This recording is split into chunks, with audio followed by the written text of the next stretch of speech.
नमस्कार, फाइटर समाचार में आपका स्वागत है। पेश आज 21 जुलाई गुरुवार सुबह 6 बजे राजस्थान की खास खबरें। कांग्रेस नेता और मशहूर सिंगर सिद्धू मूसेवाला की हत्या में शामिल 4 शार्प शूटरों को पंजाब पुलिस ने एनकाउंटर में ढेर कर दिया है। अटारी बॉर्डर पर चले इस मुठभेड़ में 3 पुलिसकर्मी भी घायल हुए हैं। इस बात की जानकारी पंजाब पुलिस के डीजीपी प्रमोद बान ने दी। आरोपियों के पास से एक AK-47 भी बरामद की गई है। बान ने जानकारी देते हुए बताया कि भारी गोलीबारी हुई। सिद्धू मूसेवाला मामले में शामिल 2 गैंगस्टर जगरूप सिंह रूपा और मनप्रीत सिंह मारे गए। हमने एक AK-47 और एक पिस्टल बरामद की है। 3 पुलिस अधिकारियों को भी मामूली चोटें आई हैं। उन्होंने कहा, हम सिद्धू मूसेवाला हत्याकांड के आरोपियों पर नजर रख रहे थे और हमारी टास्क फोर्स ने इस इलाके में कुछ हलचल देखी। हमने उस पर कार्रवाई की। आगे की जांच के लिए हमारी फोरेंसिक टीम मौके पर है। पंजाब पुलिस को जानकारी मिली थी कि अमृतसर जिले के अटारी बॉर्डर के पास स्थित एक गांव में सिद्धू मूसेवाला की हत्या में शामिल 2 गैंगस्टर छुपे हुए थे। इसके बाद आनन फानन में सभी पुलिसकर्मी मौके पर पहुंचे। करीब 300 से ज्यादा पुलिसकर्मियों ने पूरे इलाके को घेरा हुआ था। वहीं अब मुठभेड़ समाप्त होने के बाद पुलिस सर्च ऑपरेशन कर रही है। श्रीगंगानगर की आर्मी पब्लिक स्कूल में 17 जुलाई को हुई नीट 2022 परीक्षा में हुई गड़बड़ी के बाद केंद्र सरकार द्वारा इस परीक्षा को दोबारा आयोजित किए जाने हेतु सहमति दे दी है। इस विषय को लेकर लोकसभा सांसद निहाल चंद ने नई दिल्ली में केंद्रीय स्वास्थ्य एवं परिवार कल्याण मंत्री मनसुख मांडविया से मिले थे और उन्होंने स्वास्थ्य मंत्री का ध्यान इस समस्या की ओर आकर्षित करते हुए बताया कि 17 जुलाई 2022 को श्रीगंगानगर स्थित आर्मी पब्लिक स्कूल में आयोजित इस परीक्षा में कुल 936 परीक्षार्थियों ने परीक्षा देनी थी, जिनमें से 238 विद्यार्थी हिंदी माध्यम और बाकी 698 विद्यार्थी अंग्रेजी माध्यम के थे। सभी परीक्षार्थियों के परीक्षा भवन में जाने के पश्चात सभी बच्चों को प्रश्न पत्र दिए गए, जिनको सभी बच्चों के द्वारा लगभग 2 बजे खोला गया। तो इसमें हिंदी माध्यम के बच्चों के पास भी अंग्रेजी माध्यम के प्रश्न पत्र दिए गए, जिस कारण हिंदी माध्यम के परीक्षार्थी अपनी परीक्षा नहीं दे पाए थे। श्रीलंका के नए राष्ट्रपति रानिल विक्रमसिंघे बन गए हैं। उन्होंने सांसदों ने अपना नया राष्ट्रपति चुना है। विक्रमसिंघे अभी श्रीलंका के कार्यवाहक राष्ट्रपति का पद संभाल रहे हैं। नए राष्ट्रपति के चुनाव के लिए श्रीलंकाई संसद में आज सभी सांसद उपस्थित रहे।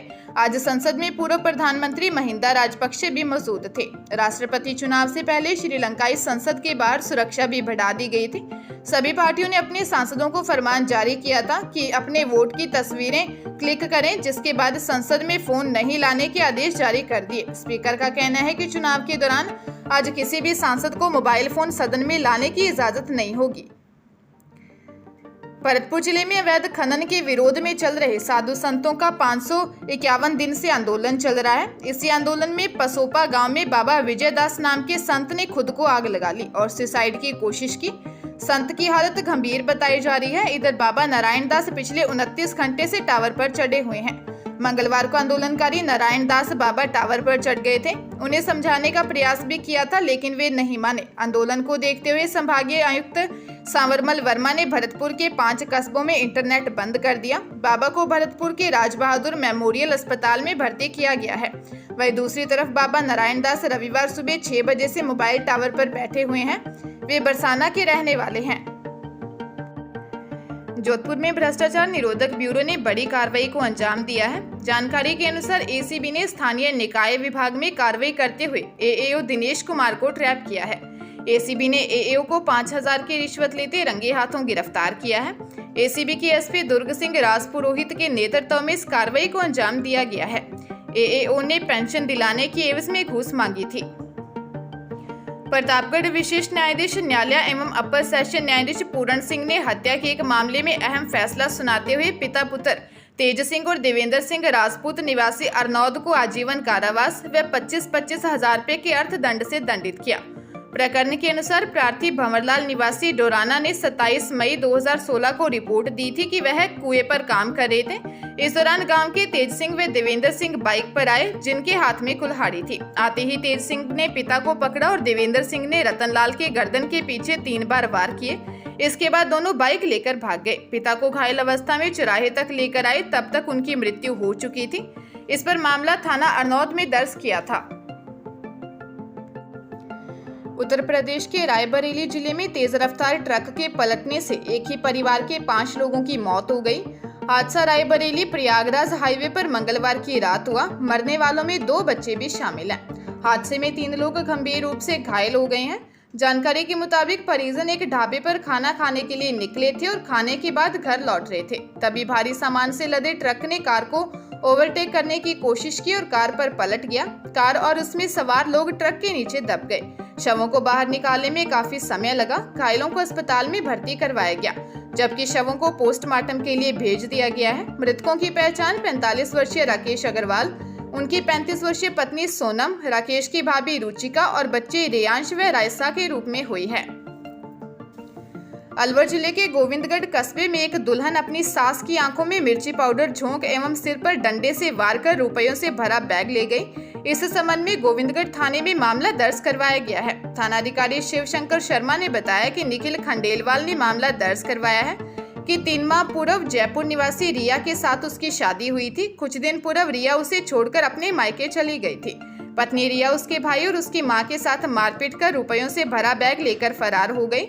रिया ने उसकी मां की आंखों में मिर्च भी झोंक दी। बैग में 40 लाख रुपए बताए जा रहे हैं, लेकिन पुलिस ने इससे अनभिज्ञता जताई है। राजस्थान में जमकर हो रही बारिश का दौर बुधवार को भी जारी रहा। मौसम केंद्र की रिपोर्ट के अनुसार राजस्थान में ऊपरी स्तरों पर एक नया परिसंचरण तंत्र विकसित हो रहा है, जिसमें प्रदेश में 22 जुलाई से फिर भारी बारिश की संभावना बन रही है, जो पूरे प्रदेश में 3 से 4 दिन तक जारी रह सकती है। मौसम विज्ञान केंद्र के अनुसार पूर्वी राजस्थान के अजमेर, भरतपुर, जयपुर, कोटा व उदयपुर संभाग में अनेक स्थानों पर बारिश की संभावना है, जबकि पश्चिमी राजस्थान के बीकानेर व जोधपुर संभागों के कुछ इलाकों में बरसात हो सकती है, जिनमें पूर्वी राजस्थान के अलवर, बारां व दौसा जिलों के कुछ इलाकों में बादलों की गरज व बिजली की चमक देखने को मिल सकती है। वहीं भरतपुर, धौलपुर, करौली व सवाई माधोपुर में इस दौरान भारी बारिश हो सकती है। महंगाई और जीएसटी के मुद्दे पर लगातार तीसरे दिन लोकसभा में विपक्षी दलों का हंगामा जारी रहा। प्रश्नकाल के दौरान हंगामा और नारेबाजी होती रही, जिसकी वजह से सदन की कार्रवाई को दोपहर बाद 2 बजे तक के लिए स्थगित कर दिया गया। बुधवार को सुबह 11 बजे सदन की कार्रवाई शुरू होते ही कांग्रेस, डीएमके, तृणमूल कांग्रेस, एनसीपी, सपा और टीआरएस के अलावा अन्य विपक्षी दलों ने महंगाई और जीएसटी पर चर्चा कराने की मांग को लेकर हंगामा शुरू कर दिया। विपक्षी सांसद दूध के पैकेट, कप, चाय पत्ती और तख्तियां लहराते हुए वेल में आकर नारेबाजी करने लग गए। लोकसभा अध्यक्ष ओम बिरला लगातार विपक्षी सांसदों से अपनी अपनी सीट पर जाकर प्रश्नकाल चलने देने की अपील करते रहे, लेकिन हंगामा जारी रहा और इसे देखते हुए लोकसभा अध्यक्ष ने सदन की कार्रवाई को 2 बजे तक के लिए स्थगित कर दिया। बेटी के जन्म से लेकर डाइट, एजुकेशन, जॉब और शादी में कन्यादान से जुड़ी सारी स्कीम जल्द ही एक पोर्टल पर मिलने लगेंगी। केवल एक बार अप्लाई करने पर गर्भवती होने पर देखभाल से लेकर स्किल डेवलपमेंट और जॉब देने का एक मैकेनिज्म तैयार किया जा रहा है। दरअसल बेटियों और महिलाओं के लिए राजस्थान में जो भी स्कीम चलाई जा रही है, उसके लिए इंटीग्रेटेड सिस्टम तैयार किया जाएगा। इससे जन्म होते ही बेटियों का नाम अपने आप स्कीम में जुड़ जाएगा। इससे उन्हें मेडिकल हेल्थ से लेकर सभी स्कीम का फायदा ऑटोमेटिक मिलने लगेगा।